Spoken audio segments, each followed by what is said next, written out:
এই তো আপেলটা ধরে ফেলেছি। ওরে বাবারে, পড়ে গেলাম রে। আরে মাটির ভিতর ওটা কি দেখা যাচ্ছে? গিয়ে দেখি তো কি ওটা। এর আগে মাটিটা ভালোভাবে খুঁড়ে নি। কি হতে পারে এটা? যাই হোক, আমি বাড়ি নিয়ে যাই। এটা টেবিলে রেখে আগে ভালো মতো ফ্রেশ হয়ে আসি। আরে এই কি, আমার কাঠের টেবিল সোনার টেবিলে কিভাবে রূপান্তর হলো?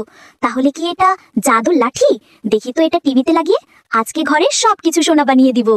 আরে কি অবস্থা ঘরের! এ কি করেছিস তুই? আরে জনি, সবই জাদুর লাঠির ম্যাজিক। ও তাই, এখন শুধু টাকা আর টাকা হবে। চল টমি, পার্টি করে আসি। হ্যাঁ চল, দেখ তো লোকজন কিভাবে আমাদের গাড়ির দিকে তাকিয়ে আছে। আরে টমি, ফকিন্নিরা হঠাৎ এত ধনী কিভাবে হলো? দাঁড়া, আজকে ওদের বাড়ি গিয়ে দেখতে হবে। এই তো, চাবিটা তো এখানেই রাখা। দেখি তো সিন্দুকটা খুলে কি আছে এতে। আরে এ কি, কি এটা? দেখে তো খাঁটি সোনার মনে হচ্ছে। দেখি তো একটু চেখে।